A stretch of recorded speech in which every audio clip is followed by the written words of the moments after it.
జై శ్రీమన్నారాయణ. ఈరోజు ద్వైత, అద్వైత, విశిష్ట అద్వైతం గురించి ఒక బ్రీఫ్గా చెప్పుకుందాం.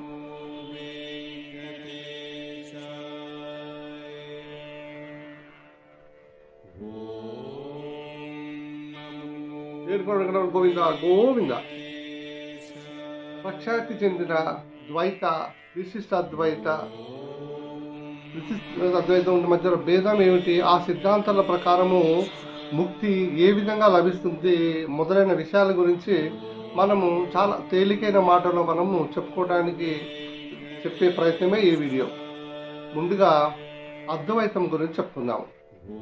అద్వైతం అంటే ఈ సిద్ధాంతానికి ప్రచారం కల్పించిన వారు జగద్గురువులైన ఆది శంకరాచార్యులు.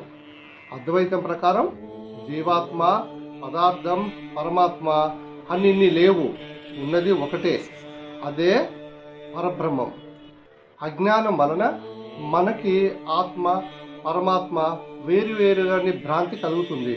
అద్వైతులు ప్రామాణికంగా చెప్పే బ్రహ్మ సత్యం, జగం నిత్యం అనే వాక్యానికి అర్థం జగత్తు లేదని కాదు, ఈ జగత్తు భగవాను నుండి వేరు కాదు అనే సత్యాన్ని తెలుసుకోలేని మాయలో మనం ఉన్నామని. అద్వైతం ప్రకారము మనం కొత్తగా పొందడానికి వేరొకటి అంటూ ఏమీ లేదు. అసలంటూ ఉన్నా ఆ ఒక్కటి ఏదో అదే మనలోనే ఉంది. దానిని తెలుసుకోవడానికి అడ్డుగా ఉన్న పొరను తొలగించుకోవడమే మనం చేయవలసిన పని. మన ఆత్మపై కప్పబడి ఉన్న అజ్ఞానం అనే మసిని జ్ఞానగం అనే వస్త్రంతో తుడిస్తే అప్పుడు నిత్యము, సత్యము అయిన ఆత్మస్వరూపము సాక్షాత్కరిస్తుంది. అది మనలోనూ ఎదుటివాడిలోనూ ఒకలాగే ప్రకాశిస్తూ ఉంటుందని పరమసత్యం అవగతమవుతుంది. ఆ సత్యం తెలిసాక ఇక జీవాత్మే పరమాత్మ. ఒక నది నుండి 10 కుండలలో నీళ్లు తెచ్చామనుకుందాం. అప్పుడు ఏ కుండలో నీళ్లు ఆ కుండకి సంబంధించినవి అవుతాయి కదా. ఇప్పుడు ఆ కుండలను మరలా నదిలోకి తీసుకుపోయి పగలగొట్టేసామనుకోండి, అప్పుడు ఆ కుండల్లో ఉన్న నీళ్ళన్నీ మరలా ఆ నదిలోనే కలిసిపోతాయి. అంటే ఇప్పటి వరకు వేరు కుండల్లో నీళ్లు ఉన్నాయి, ఈ అన్నీ కూడా ఒకేసారి నదిలో కలిసిపోతాయి.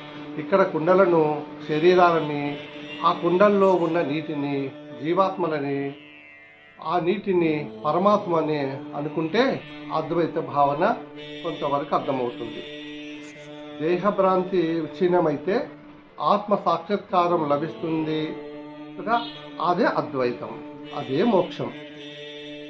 ఇక విశిష్ట అద్వైతం ప్రకారం ఆత్మ ఎప్పటికీ పరమాత్మునిలో ఐక్యమైపోదు.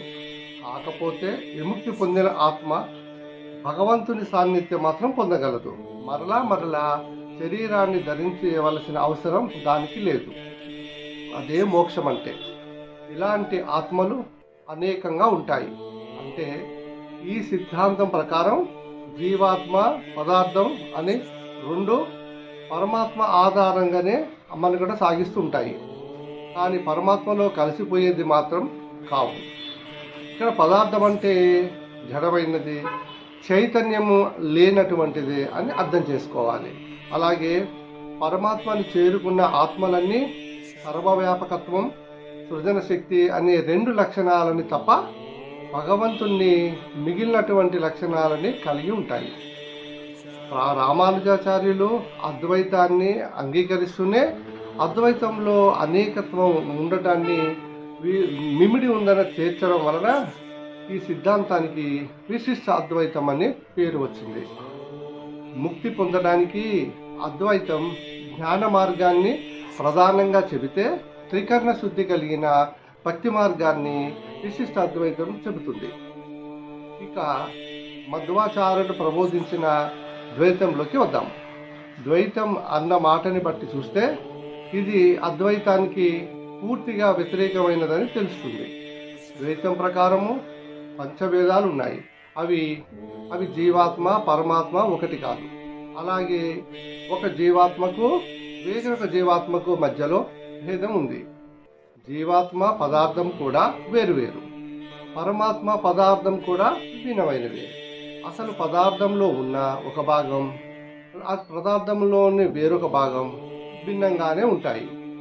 ఇది ద్వైత సిద్ధాంత భావన. కాకపోతే ఈ పదార్థం, ఆత్మ, పరమాత్మ ఇవన్నీ వేరు వేరు అయినప్పటికీ సర్వాధికారి అయిన విష్ణువుకి మాత్రం లోబడే ఉంటాయి. ఈ విష్ణువును ఆశ్రయించుకునే ప్రకృతి ఆయన భార్య లక్ష్మి, ఈమె జ్ఞాన స్వరూపిణి. ఇక బ్రహ్మ, వాయువు వీళ్ళ కుమారుడు. సృష్టి జరగడానికి బ్రహ్మ కారకుడైతే జీవాత్మలు ముక్తి పొందడానికి వాయువు కారకుడు అవుతూ ఉంటాడు. నియమబద్ధమైన జీవితం ద్వారా జ్ఞానాన్ని సంపాదించి భగవంతుణ్ణి తెలుసుకోవటమే ముక్తికి మార్గం అని ద్వైతం ప్రబోధిస్తుంది. ఇది ద్వైత, అద్వైత, విశిష్ట అద్వైతాల మధ్యలో ఉన్న భేదం. కేవలం ఈ చిన్నపాటి దాంతో మీడు సిద్ధాంతాల గురించి పరిపూర్ణంగా అవగాహన వచ్చే అవకాశం లేదు. కానీ కాకపోతే అసలు ఆయా సిద్ధాంతాల్లో ఏముంది అని మనకి కనీస అవగాహన కలిగి ఉంటాం. ఇది మనము తెలుసుకోవాల్సింది. మనము ఏ తత్వాన్ని అనుసరిస్తున్నాము? రామానుజుల, శంకరాచార్యుల, మధ్వాచార్యుల వీళ్ళందరూ కూడా చెప్పిన ఈ ప్రబోధాలన్నీ మనం అనుకరిస్తూనే మనము ఈ ముక్తి మార్గాన్ని అన్వేషించాలి. అలా ముక్తి మార్గాన్ని అన్వేషించి ముక్తిని పొందడమే మన తక్షణ కర్తవ్యం. జై శ్రీమన్నారాయణ. జై శ్రీమన్నారాయణ.